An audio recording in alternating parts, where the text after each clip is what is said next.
Railway की तरफ से एक बहुत बड़ी खुशखबरी देखने को मिल रही है। यहाँ पर आपको कैलेंडर 2026 का जारी किया गया है, जिसमें आपको 8 से 9 एग्जाम देखने को मिल रहा है, जिसमें आप एक पद सुनिश्चित कर सकते हो।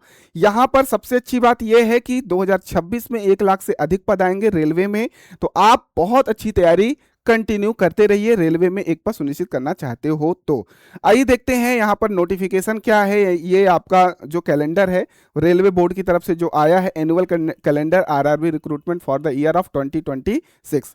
कौन कौन से एग्जाम होंगे 2026 में? तो सारे होने वाले हैं, चाहे आपका असिस्टेंट लोको पायलट हो, है ना, चाहे टेक्नीशियन हो, सेक्शन कंट्रोलर हो, जूनियर इंजीनियर की बात करें, या फिर आपका पैरामेडिकल कैटेगरी हो, नॉन टेक्नीशियन मतलब आपका एनटीपीसी हो, चाहे ग्रेजुएट लेवल, चाहे under graduate level, 12th level का, मिनिस्ट्रियल एंड आइसोलेटेड कैटेगरी और लेवल 1 ग्रुप डी का, सारे यहाँ पर वैकेंसी आपको देखने को मिलेगा। खास बात यह है कि इन सभी डिपार्टमेंट्स, इन सभी एग्जाम के लिए, इन सभी के डिपार्टमेंट्स के लिए अभी से यहाँ पर जारी करना शुरू कर दिया गया है कि कितनी कितनी वैकेंसी यहाँ पर खाली है, उस हिसाब से नोटिफिकेशन आते रहेंगे। आप लोग यहाँ पर देख पा रहे हो असिस्टेंट लोको पायलट की जो पूरी की पूरी एग्जाम के लिए, पोस्ट के लिए जो जिम्मेदारी दी गई है वो आरआरबी जम्मू को दी गई है। अलग अलग जो आपके नोडल हैं आरआरबी के, जो जोन्स होते हैं, है ना, नोडल जोन्स जो होते हैं, उन सबको जिम्मेदारी दी गई है। जैसे कि आपका तिरुवनंतपुरम को दिया गया, भुवनेश्वर को दिया गया है, प्रयागराज को दिया गया है आपका एनटीपीसी ग्रेजुएट लेवल के लिए, अहमदाबाद को दिया गया है एनटीपीसी अंडर ग्रेजुएट लेवल के लिए। तो ये सब अलग अलग यहाँ पर दिया गया है। आपके लिए खास बात क्या है, आपको क्या जानना है? तो आपको जानना ये है कि आपका असिस्टेंट लोको पायलट जो है, असिस्टेंट लोको पायलट की जो आपकी वैकेंसी है, वो आपका जो नोटिफिकेशन आएगा proposal for the draft CEN, वो फरवरी 2026 में आएगा। तो असिस्टेंट लोको पायलट की नोटिफिकेशन जो है, फुल नोटिफिकेशन, जिसमें आपकी पूरी डिटेल होगी कि कितनी वैकेंसी आ रही है, कितनी नहीं, वो सारी चीज़ें यहाँ पर होगा। एज रिलैक्सेशन, सैलरी, सब कुछ यहाँ पर आपको देखने को मिलेगा फरवरी में।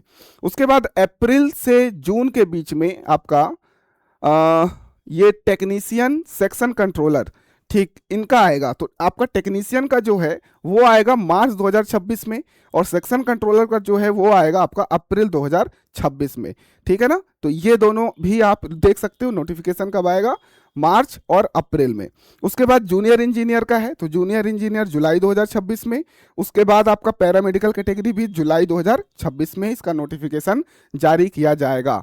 तो ये चीज़ें आपको, और अच्छी चीज़ें मैं आपको बता देता हूँ कि यहाँ पर 30/6/2027 तक ये असेसमेंट अप टू है वैकेंसीज का, मतलब इतने तारीख तक की जो वैकेंसी होगी, मतलब जितना रिटायरमेंट होने हैं 2027 तक, वो सब कुछ काउंट किया जाएगा। उसके बाद ये वैकेंसी आपको यहाँ पर देखने को मिलेगी 2026 में।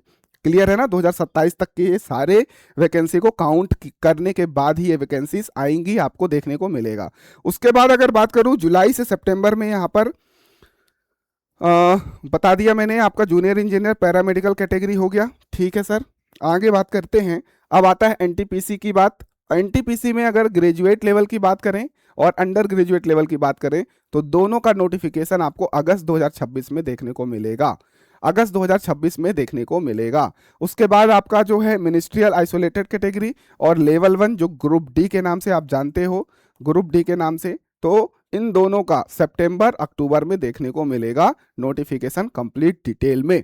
तो आप लोग इस नोटिफिकेशन को हमारे टेलीग्राम से डाउनलोड करके अच्छे से पढ़ सकते हो। कोई डाउट, कोई समस्या, कोई परेशानी हो, कमेंट सेक्शन खुला हुआ है। तैयारी शुरू कर दो, हमारे चैनल को फॉलो कर लो, ताकि आपको इस तरीके के अपडेट्स मिलते रहें और आपको क्लासेस भी फ्री ऑफ कॉस्ट में हमारे चैनल पर मिलता रहे। मिलते हैं अगले वीडियो में, तब तक आप लोग ध्यान रखिएगा, मस्त रहिएगा, स्वस्थ रहिएगा। धन्यवाद।